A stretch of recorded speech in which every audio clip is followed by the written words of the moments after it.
존경하는 국민 여러분, 그리고 우원식 국회의장님을 비롯한 선배 동료 의원 여러분, 국회 국방위원장 국민의힘 성일종 의원입니다.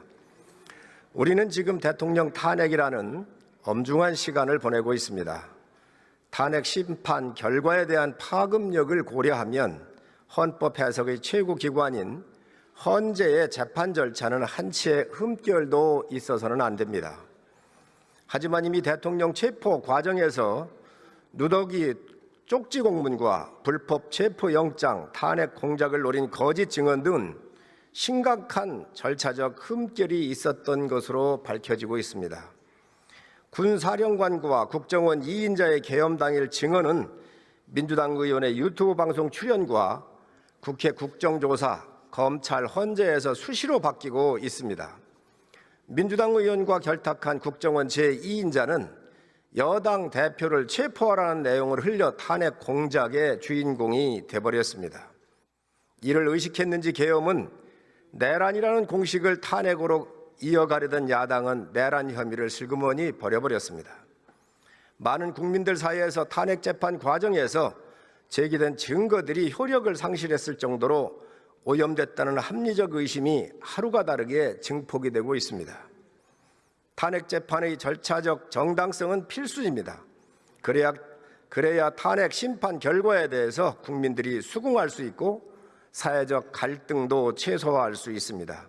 이에 본 의원은 오늘 헌재 재판 과정에서 논란이 되고 있는 탄핵 공작 실체를 국민 여러분들에게 소상히 알려드리려고 합니다. 질의에 앞서서 탄핵 공작 사전 모의 정황에 대해서 보고를 드리겠습니다.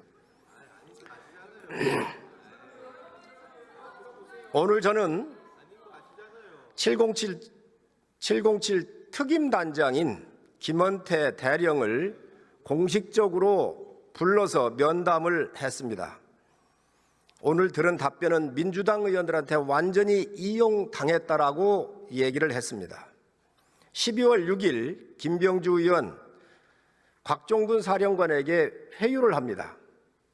5일 전후 김병주 의원 곽종근 사령관에게 전화를 하여 항의 방문 형식으로 갈 테니 자연스럽게 유병소로 나와라 얘기를 합니다. 김병주 의원이 5일 질문도 미리 불러주며 답변을 미리 준비를 시키고 6일 유튜브에 출연해서 원하는 답변들을 유도를 합니다. 두 번째, 12월 10일 국방위가 정해 시간에 박범계 의원, 곽종근 사령관 회유를 합니다. 이상엽 민주당 전문위원이 먼저 만나고 또 회유를 시작한 후 부승찬 의원, 박범계 의원이 와서 곽종근 사령관을 1시간 30여 분 동안 회유를 합니다.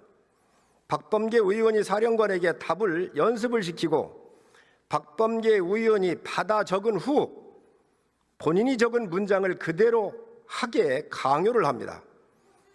곽 사령관에게 답변을 연습시키며 리허설을 진행을 합니다. 민주당 의원이 김모 변호사를 불러 변호사 조력 등 민주당에서 곽 사령관을 보호해 줄 테니 걱정하지 말라고 회유를 합니다. 박범계 의원이 공익제보자 추천도 해주겠다고 얘기를 합니다. JTBC 방송이 마치 대기한 듯 바로 취재가 들어갑니다. 이상의 내용은 김현태 707 특임단장이 군 검찰에서 진술한 내용을 저한테 다시 한번 얘기해 주신 겁니다. 이 부분은 민주당 의원들이 어떻게 했는지 적나라하게 알려준다는 말씀을 드립니다.